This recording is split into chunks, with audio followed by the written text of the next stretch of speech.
할렐루야. 감사합니다. 3월 첫째 주 예배를 우리는 맞이하게 되었습니다. 오늘은 마음경화, 마음연화라는 제목으로 함께 은혜를 나누도록 하겠습니다. 고향에 있을 때 저희 집에 텃밭이 꽤나 크게 있었는데요. 매년 봄이 되면 삽으로 그 밭을 다 엎어야 됩니다. 다 삽질해서 다 엎어야 됩니다. 그리고 밭에 있는 그 돌덩이들도 하나하나 다 골라내는 작업을 해야 됩니다. 밭에 돌이 많거나 또 단단한 흙 속에서는요, 그런 수확을 걷어낼 수가 없기 때문에 반드시 해야 되는 작업입니다. 그래서 이제 제가 삽질을 좀 잘합니다. 지금 뭐 별로 소용은 없는 것 같지만, 자, 우리의 몸에도요, 이런 질병이 오게 되면 굉장히 위험하게 됩니다. 간이 굳어지는 것을 우리는 간경화라고 하죠. 간경화에 걸리게 되면 이 간의 그 기능을 상실하게 됩니다. 이처럼 우리 마음도 경화될 수 있는 것입니다. 마음이 경화되면 우리 마음의 본 기능을 할 수 없게 됩니다. 간경화에 걸리면 생명을 잃게 됩니다. 마음 경화에 걸리면 영적인 생명을 잃게 됩니다. 영적인 생명을 상실하는 것은요, 육적인 생명을 상실하는 것보다 훨씬 더 무서운 것입니다. 간이 상하면 몸 전체가 상하는 것처럼 마음이 상하게 되면요, 우리 인생 전체가 상하게 됩니다. 반대로 마음이 건강하면 인생 전체가 건강하게 되는 것입니다. 그래서 인류 역사상 가장 지혜로운 솔로몬 왕도 이렇게 말합니다. 모든 지킬 만한 것 중에 더욱 네 마음을 지키라. 생명의 근원이 이에서 남이니라. 사도 요한도 비슷한 말을 해요. 내 사랑하는 자여, 내 영혼이 잘됨 같이 내가 범사에 잘되고 강건하기를 내가 강구하노라. 영혼이 잘되고 범사가 잘되라는 것입니다. 오늘 우리가 읽었던 본문은 마음이 굳어지게 하지 말라라는 것이 핵심인 것입니다. 오늘 본문 중에서 강조점은 7절, 8절, 15절에 있는데요. 오늘 너희가 그의 음성을 듣거든 광야에서 시험하던 날에 거역하던 같이 너희 마음을 완고하게 하지 말라. 자, 이 본문의 배경은 출애굽, 이스라엘 백성들이 출애굽 기간에 발생한 일들입니다. 그래서 오늘 본문은 구약성의 시편 95편의 말씀을 인용하고 있는데요. 출애굽에서 이스라엘 백성이 출애굽에서 오랜 세월이 흘러서 시편 저자는요, 그 1000년 전에 발생했던 출애굽 사건을 자신의 시대에 적용하고 있는 것입니다. 그래서 시편 95편 7절에서 이렇게 시작해요. 너희가 오늘 그의 음성을 듣거든. 그런데 히브리서 저자는요, 이 시편이 기록된 그 시점을 해서 또 1000년이 지나고 나서 자신의 시대에 하나님이 오늘 말씀하고 계신다라고 보여줍니다. 자, 그럼으로써 똑같은 메시지를 강조하고 있어요. 그럼 잘 보세요. 그 출애굽 기간이나 또 시편 저자가 기록했던 그 시기나 또 히브리서 저자가 기록했던 이 1세기 당시나 성경은 결코 변함이 없으신 하나님에게서 온 진리의 말씀인 것입니다. 마찬가지로 히브리서가 기록된 지 2000년이 지나서 오늘 우리에게도 똑같은 말씀을 해주고 있는 것입니다. 오늘 너희가 그의 음성을 듣거든 너희 마음을 완고하게 하지 말라. 자, 이와 같이 성경은요, 시간을 초월하고 시대를 초월해서 권위를 갖고 있는 것입니다. 그래서 히브리서는 하나님의 음성을 오늘 우리에게 들려주고 있는 것입니다. 여기에 이 완고라는 단어가 나오는데요. 8절에도 나오고요. 13절에도 나오고 15절에도 나옵니다. 자, 이 완고라는 것은 딱딱해지고 굳어진다라는 그런 의미가 있습니다. 이것은 자신의 생각이나 자신의 사상이 그 어떤 갈망에 집착하고 있습니다.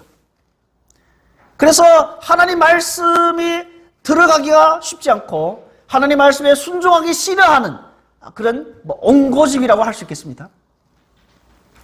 자신이 가지고 있는 기존의 생각, 이런 신념을 절대로 바꾸지 않겠다라는 것입니다.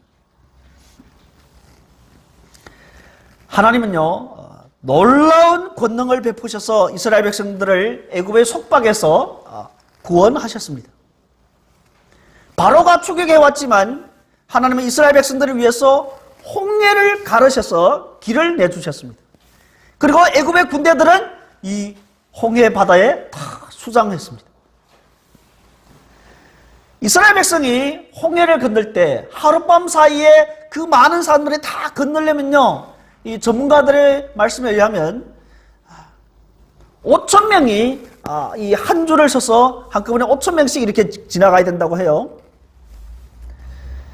그러려면요, 이 적어도 이 5,000명이 한 줄로 서려면 5km나 그만큼 넓어야 된다는 것입니다.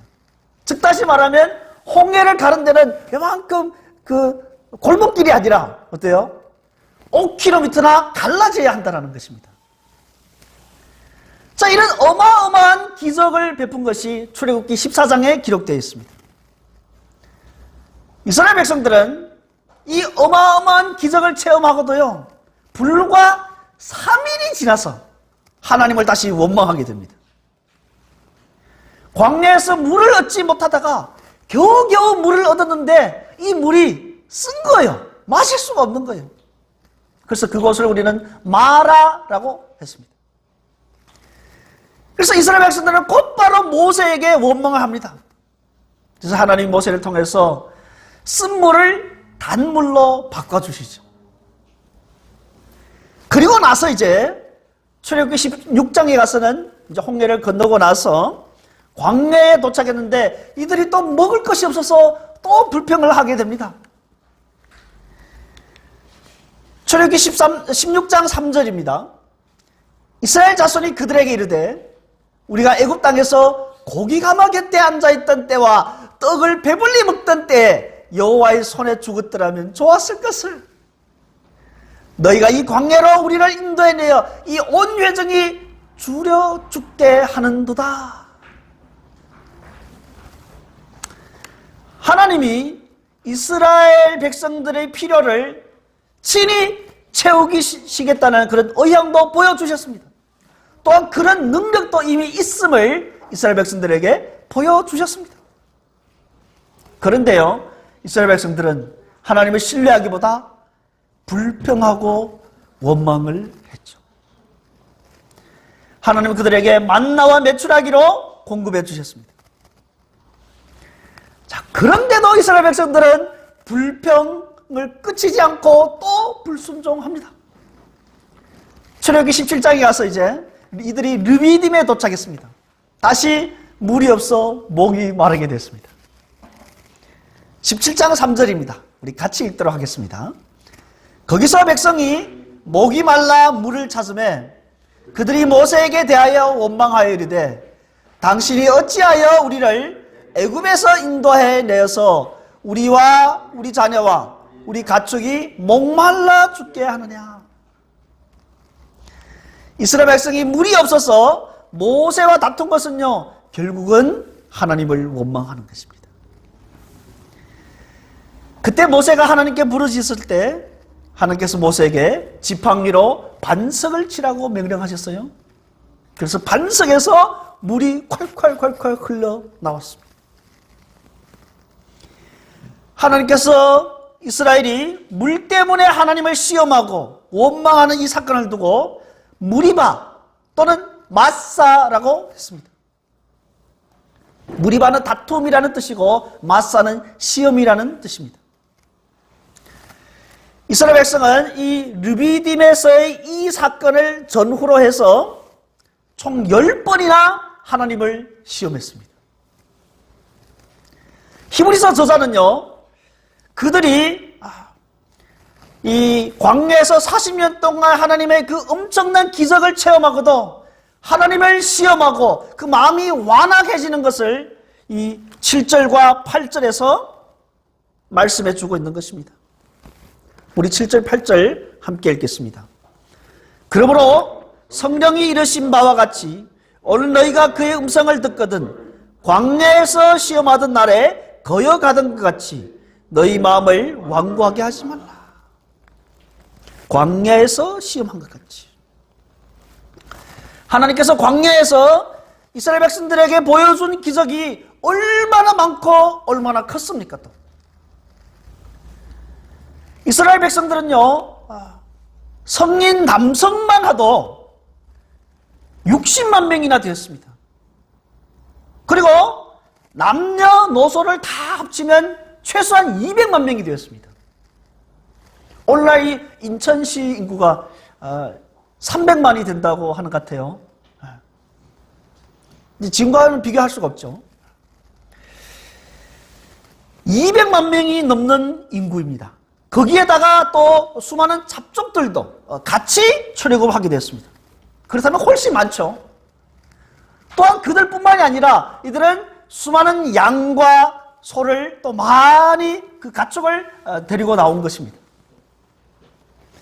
이 엄청난 사람들이 40년 동안 먹을 거, 마실 거, 그 계산하면 얼마나 되겠습니까? 이 엄청난 음식이 하늘에서 내려왔고 그 엄청난 양의 물이 반석에서 터져 나온 것입니다. 그런데 이스라엘 백성들은 40년 동안 이런 어마어마한 기적을 체험하고서도 하나님을 믿지 못하고 어려울 때마다 하나님을 시험하고 원망한 것입니다. 하나님 이런 사람들에게 어떻게 하시겠습니까? 우리 10절과 11절을 같이 봅니다. 그러므로 내가 이 세대에게 노하여 이르기를 그들이 항상 마음이 미혹되어 내 길을 알지 못하였다 하고 내가 노하여 맹세한 바와 같이 그들은 내 안식에 들어오지 못하리라 하였느니라. 아멘. 하나님께서 광야 세대를 향해서 진노하셨습니다. 그들의 마음이 항상 미혹되고 완악하여서 하나님을 시험하고 원망을 해서 하나님께서 화를 내지 않을 수가 없습니다. 어떤 사람들은 이렇게 변명을 해요. 자비로운 하나님이 왜 화내십니까? 이렇게 질문을 합니다. 여러분, 우리가 입장을 바꾸고 한번 생각해 봅시다. 만약 여러분이 천신만고 끝에 돈을 악착까지 모으고 해서 집을 마련했습니다. 그런데 어떤 사람이 와서 그 집에 아무 이유 없이 불을 질러버렸어요. 그 집이 다 타버렸어요. 그럴 때 이 주인이 뭐 괜찮아, 뭐 그럴 수도 있겠지 뭐. 그까지 참아야지. 자, 이렇게 하는 주인이 어디 있겠습니까? 화만 나겠습니까? 이처럼 하나님의 진노는 지극히 정상적이고 하나님의 그 진노는 공의로운 것입니다. 이스라엘 백성들은요, 그 5km나 갈라지는 이 홍해를 건너고 물병으로 쌓인 이 홍해를 걸르고 또 하늘에서 내리는 그 음식, 반석에서 흘러나오는 그 물을 마시면서도 또한 낮에는 구름 기둥으로 밤에는 불 기둥으로 그들을 보호하고 인도해 주시는 그런 경험을 체험했습니다. 이렇게 엄청난 기적을 40년 동안 무수하게 체험했음에도 불구하고 어려울 때마다 하나님이 우리 가운데 계십니까? 이렇게 하나님을 시험하고 왜 우리를 이 광야로 끌고 나와서 우리를 이 광야에서 죽게 하십니까? 하나님께 대든 것입니다. 그러니 하나님께서 의롭고 거룩한 화를 내지 않을 수가 없는 것입니다. 그들의 거듭되는, 부단히 거듭되는 그 불순종, 그리고 불신앙, 이런 것들이 자초한 것입니다. 그래서 하나님께서 그들에게 진노하시고 11절의 말씀처럼 내가 노하여 맹세한 바와 같이 그들은 내 안식에 들어오지 못하리라. 물론 이스라엘 백성들은 약속의 땅에 들어갔습니다. 그러나 그때는 이미 1세대, 출애굽 1세대 백성들은 광야에서 이미 다 죽고 여호수아와 갈렙만 제외하고 다 죽었습니다. 약속의 땅에 들어간 사람들은 광야 2세대 사람들이었습니다. 오늘 우리 본문을 통해서 우리는 하나님 향해서 그 완악한 마음, 완고한 마음을 품는다는 것은 얼마나 무서운가라는 것을 알 수 있습니다. 오늘 본문은요, 마음을 완고하게 하는 것이 얼마나 무서운 것을 하나님께서 진지하게 경고하십니다. 15절 말씀에서 성경에 이르시되 오늘 너희가 그의 음성을 듣거든 경노하시게 하던 것 같이 너희 마음을 완고하게 하지 말라. 자, 이 말씀의 의미는 분명합니다. 완고한 마음과 부드러운 마음은 반대되는 것입니다. 그래서 오늘 제목을 마음 경화, 마음 연화, 이 완악한 마음, 부드러운 마음, 이런 것입니다. 자, 부드러운 마음은 하나님 말씀을 쉽게 받아들입니다. 말씀이 쉽게 스며 들어갑니다. 하나님의 교훈에 쉽게 감명을 받게 되고 또 하나님 사랑에 감동하게 되고 하나님의 그 위대한 구원사에게 마음이 동하게 됩니다. 움직이게 됩니다. 참여하게 됩니다. 그런데 하나님을 향해서 마음을 완고하게 되는 것은요, 굉장히 두려운 일입니다. 하나님 말씀을 들어도 한 귀로 듣고 한 귀로 흘러가는 것입니다. 그래서 이 예배를 마치고 딱 교회 문을 나가는 순간 뭐 들었는지 모릅니다. 그 주중에 우리 자매들과 성경 공부를 할 때 주일에 목사님 말씀이 뭐였으면 저는 기억이 안 나요. 본문이 어디였어요? 그것도 기억이 안 나요. 말씀을 전혀 또 이해하지도 못하고 결코 그렇게 되면 하나님 말씀을 사랑하지 못하고 말씀을 믿지도 못하게 됩니다. 예수님이 4가지 밭 비유를 말씀하신 적이 있습니다. 그것도 결국은 우리의 마음 상태를 말해주고 있는 것입니다. 제가 매주 주일마다 중국에 있는 그 200여 명의 가정교회 지도자들에게 말씀을 전하고 있는데 요즘은 마가복음을 공부하고 있습니다. 그래서 최소한 밤 10시가 돼야 주일 하루 사역을 마치게 됩니다. 영상까지 다 하고 나면 11시, 12시까지 될 것 같아요. 이 마가복음에서도 핵심이 그예요. 예수님이 제자들을 향해서 끊임없이 말씀하시는 것이 말씀 선포 앞에서의 그 반응, 그것을 기대하고 있고 또한 요구하고 있는 것입니다. 이스라엘 백성들은 하나님이 행하신 모든 일을 보고서도 마음을 완고히 했습니다. 어려움이 닥칠 때마다 하나님을 불평했고 하나님이 베푸신 그 수많은 그 사랑에도 불구하고 하나님을 원망했습니다. 그래서 12절에서요 그런 마음을 뭐라고 해요? 악한 마음이라고 합니다. 악한 마음입니다. 그리고 살아계신 하나님에게서 떨어진 것이다. 그 아래 16절에서는요 이런 사람들을 하나님을 경노하게 하는 자들이라고 했습니다. 17절에서는 이런 자들은 범죄한 자라고 했습니다. 18절에서는 이런 자들은 불순종한 자들입니다.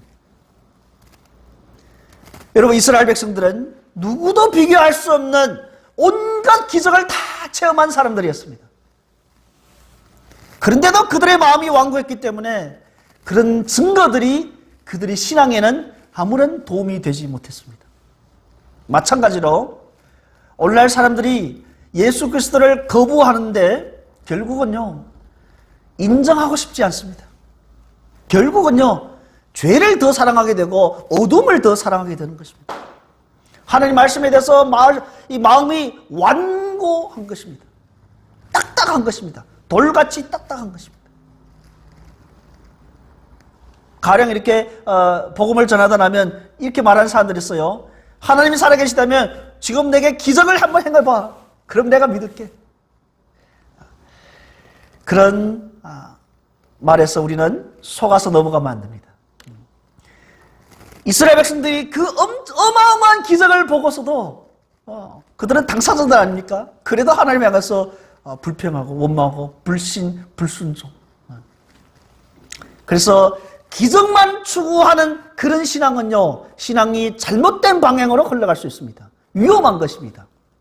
그래서 뭐 치유, 은사 그런 데만 찾아다니다가, 기도원에만 찾아다니다가 이런 사람들이 있어요. 이렇게 신앙생활을 하는 사람들이 위험한 것입니다.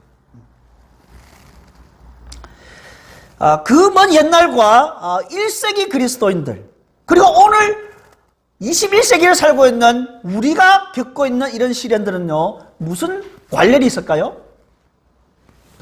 이스라엘 백성과 마찬가지로 주님 앞에 나온 우리는요, 모두 다 그 죄의 노예에서 이제는 해방되고 구원받아서 자랑스러운 하나님의 자녀가 된 것입니다. 우리는 빛의 자녀가 된 것입니다. 우리는 어둠에 살지 않고 우리는 광명에 사는 것입니다. 저쪽 광명이 말고요. 이스라엘 백성들은요, 약속의 땅을 향해서 전진하고 있는 것처럼 우리는 영원한 천국을 향해서 한 발자국 한 발자국 가까이 가고 있습니다.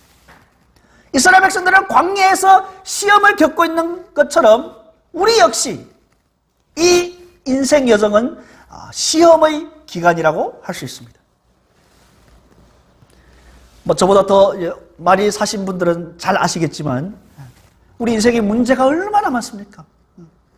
정말 산 넘어 산입니다.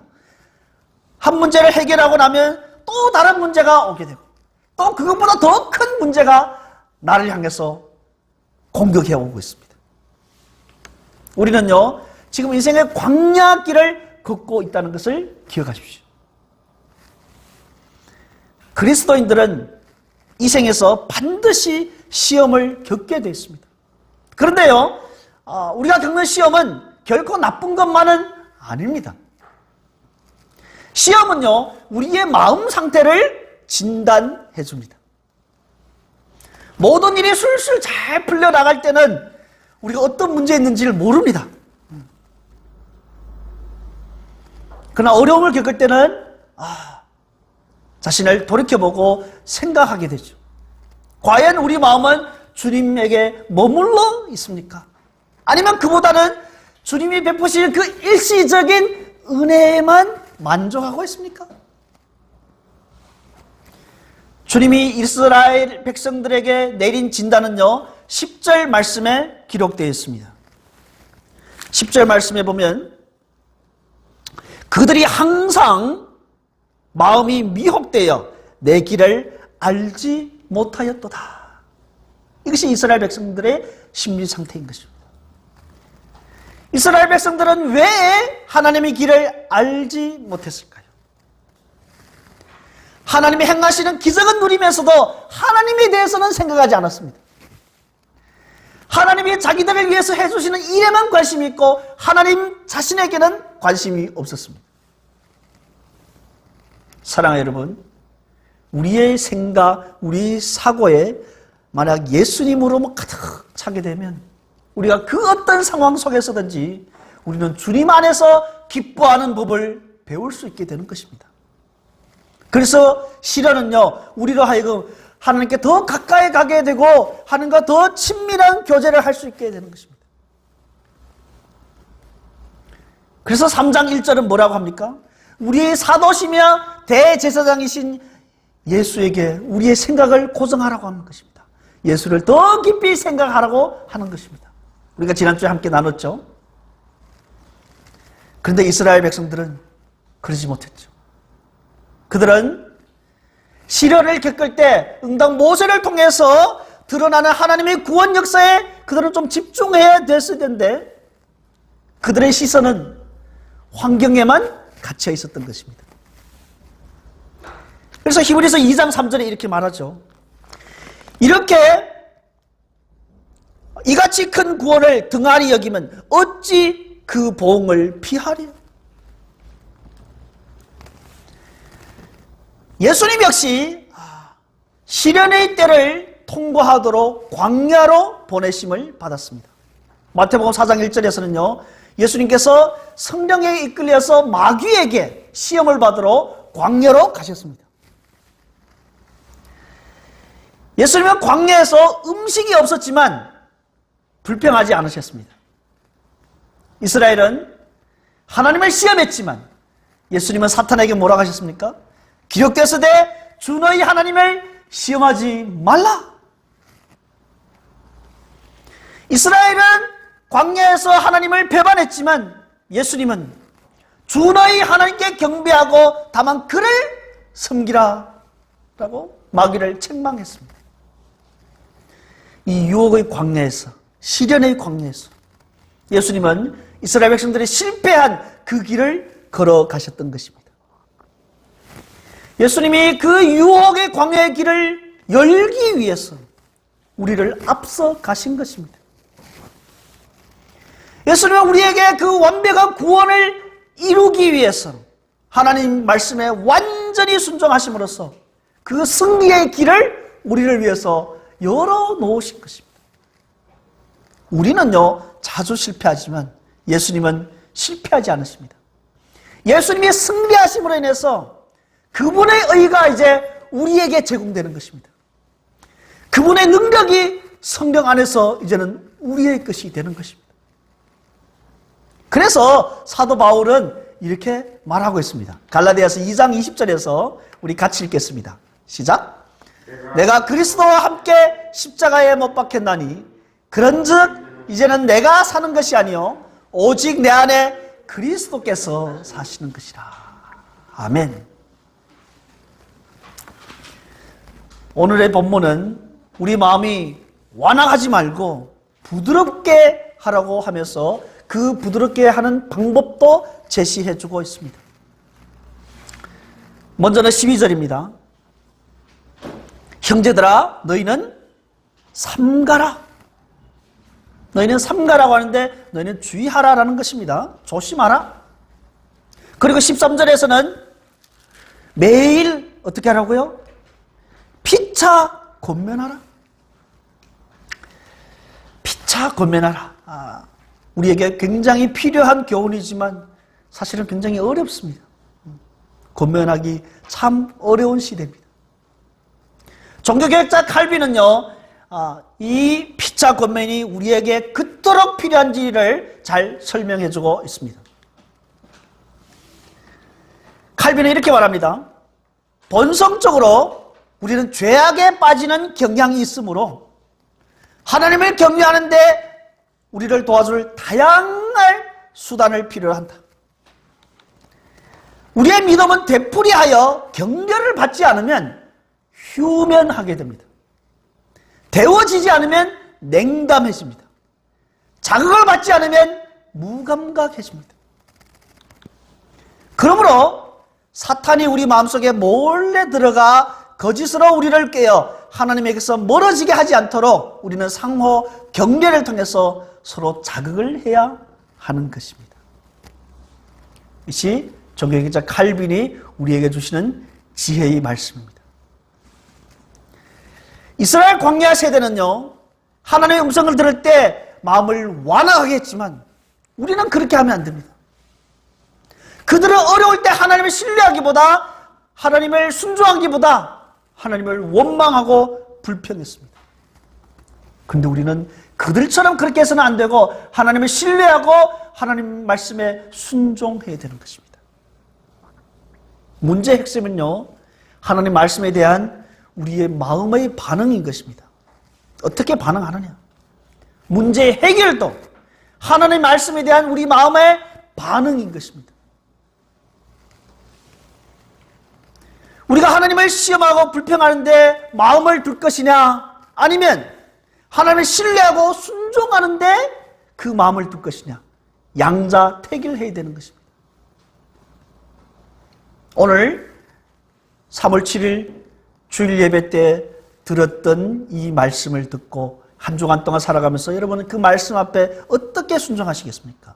매일매일 큐티 말씀을 보면서 묵상하면서 그 말씀 앞에 어떻게 반응하시겠습니까? 이것이 관건입니다. 하나님은 아들이신 예수 그리스도를 통해서 그 광야에서보다 더 큰 기적을 더 많이 행하셨습니다. 성자 하나님이 인간으로 이 땅에 오신 것 그 자체가 우리 인간으로서는 이해할 수 없는 그런 엄청난 기적이었습니다. 예수님이 이 땅에 계셨을 때 한센병과 중풍병자를 고쳤죠. 여러 질병들을 고치셨습니다. 예수님은 바람과 바다를 잠잠케 하셨습니다.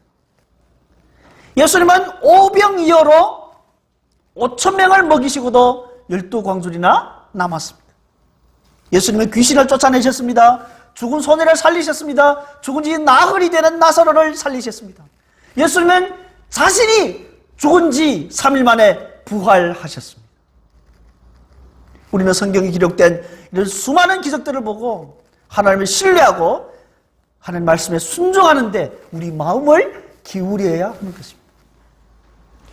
우리는 하나님 말씀이 흘러 떠내려가지 않도록 주의해야 하는 것입니다. 우리는 하나님 말씀 앞에서 우리 마음이 경화되지 않도록, 딱딱하게 굳어지지 않도록 주의해야 되는 것입니다.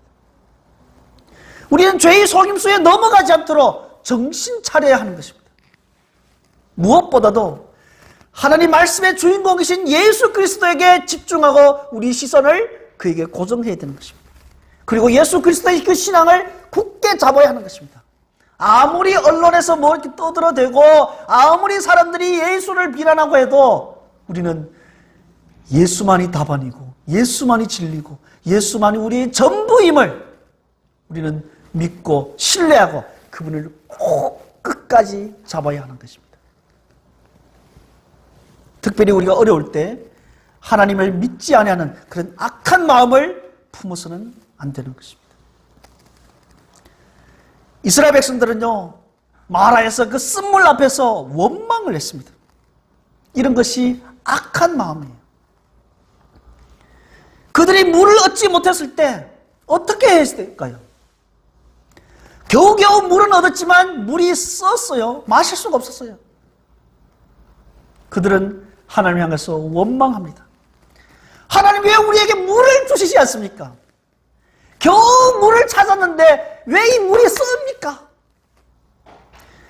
며칠 전에 홍해에서는 일하셨는데 지금은 왜 일하시지 않습니까? 홍해, 3일 전에 홍해에서는 하나님이 우리와 함께 계셨는데 지금은 왜 하나님이 우리를 버리셨습니까? 하나님 도대체 어디 계십니까? 하나님 우리 버리신 것입니까? 하나님 우리 사랑하는 거 맞습니까? 왜 우리를 이 광야에 불러내셔가지고 목말라 죽게 하는 겁니까? 그들을 하나님 향해서 불평, 불만으로 가득 찼습니다. 그들은 응당 이렇게 기도해야 될 것입니다. 홍해를 가르시던 하나님, 우리에게 물을 주실 줄 믿습니다. 쓴물을 단물로 바꿔줄 줄 믿습니다. 3일 전에 홍해에서 일하시던 하나님, 지금도 일하실 줄 믿습니다. 하나님 우리는 절대로 버리시지 않으실 줄 믿습니다. 하나님이 약속대로 우리를 가나안 땅으로, 약속의 땅으로 인도해 줄 줄 믿습니다. 이렇게 기도해야 되지 않겠습니까? 불과 3일 만인데 말입니다. 가나안 땅을 정탐했던 12명의 이 정탐꾼들은요, 이제 정탐하고서 돌아왔는데 그 중에 10명의 정탐꾼이 이 불신앙의 보고를 하게 됩니다. 우리 같이 보겠습니다. 민수기 13장 32절과 33절 말씀입니다. 같이 읽습니다. 이스라엘 자손 앞에서 그 정탐한 땅을 악평하여 이르되 우리가 두루 다니며 정탐한 땅은 그 주민을 삼키는 땅이요 거기서 본 모든 백성은 신장이 장대한 자들이며 거기서 네피림 후손인 아낙 자손의 거인을 보았나니 우리는 스스로 보기에도 메뚜기 같으니 그들이 보기에도 그와 같았을 것이니라.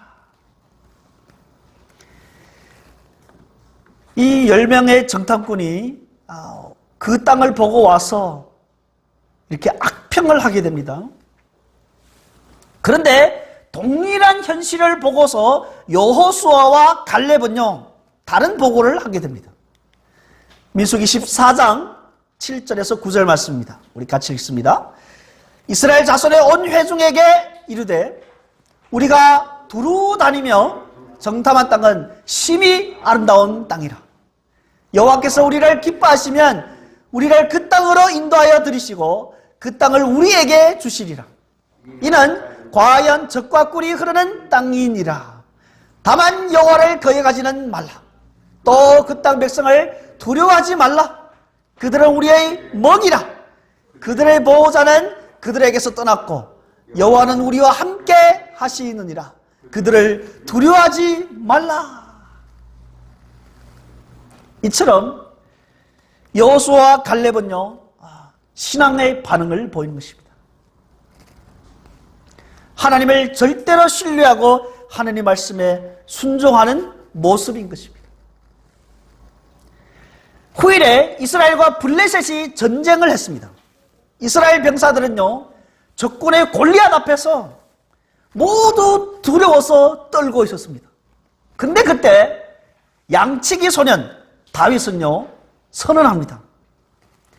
전에 일하시던 하나님 이제도 일하실 줄 믿습니다. 사자 입에서 건져주신 하나님 오늘도 일하실 줄 믿습니다 라고 선포하는 것입니다. 자, 이것이 뭐예요? 하나님을 신뢰하고 순종하는 모습인 것입니다. 우리 14절 함께 보겠습니다. 우리가 시작할 때 확신한 것을 끝까지 견고히 잡고 있으면 그리스도와 함께 참여한 자가 되리라. 여러분, 우리가 끝까지 붙잡아야 되는 것이 무엇입니까? 그것은 바로 우리가 시작할 때 확신하는 것입니다. 그러면 이 시작할 때 확신하는 것이 뭐예요? 우리 자신의 공로나 우리의 힘으로 얻어내는 것이 아니라 예수 그리스도 안에 있는 구원의 능력인 것입니다. 그것이 우리가 시작할 때 가진 확신, 처음 우리가 예수를 믿을 때 듣는 바로 그 복음의 메시지인 것입니다. 그것을 우리는 끝까지 견지해야 되는 것입니다. 복음은요, 우리 그리스도인들이 삶이 시작할 때 그저 한 번만 들어서 되는 것이 아닙니다. 끊임없이 들어야 되는 것입니다. 왜냐하면 믿음은요 들음에서 나는 것입니다. 근데 뭘 들어요? 하나님 말씀을 들음으로 우리 믿음이 자라는 것입니다. 로마서 10장 17절의 말씀이 있죠. 말씀을 맺겠습니다. 사랑하는 여러분, 우리가 천국을 향해 가는 이 광야의 여정 속에서 우리가 안전하게 이 인생의 광야를 통과할 수 있을까요? 만약 우리 스스로 힘으로는요 이 광야를 가겠다면 그것은 불가능할 것입니다. 그러나 우리가 예수님을 신뢰하고 그분의 능력을 의지한다면 대답은 예스입니다. 왜냐하면 예수님은 자기 양떼의 목자이시기 때문입니다. 예수님을 따르고 예수님을 믿음으로 예수님을 바라보고 예수님의 공급하심을 의지한다면 우리는요 평생의 선하심과 인자심을 발견하게 될 것이고 여호와의 집에 영원히 살 것입니다. 요점은 3장 7절과 8절 말씀입니다. 마음을 완고하게 하지 말라. 요한복음 14장 21절에는 예수님께서 이렇게 말씀하십니다. 나의 계명을 지키는 자라야 나를 사랑하는 자니 나를 사랑하는 자는 내 아버지께 사랑을 받을 것이요 나도 그를 사랑하여 그에게 나를 나타내리라. 계명을 지키는 자, 말씀에 순종하는 자, 그것이 하나님께 사랑을 받은 자예요. 예수님이 그런 사람들에게 나를 나타내리라 말씀하십니다. 바라옵기는 저와 여러분이 주님 말씀 앞에 항상 부드러운 마음으로 순종하여서 주님이 하신 그 말씀, 그에게 나를 나타내리라는 그 말씀이 우리들의 삶 속에서 이루어지시기를 소망합니다. 주님 말씀을 사랑하고 말씀을 지켜 행하는 우리를 통해서 주님이 나타나시고 하나님 나라가 우리를 통해서 확장되시기를 주님 이름으로 축원드립니다. 아멘.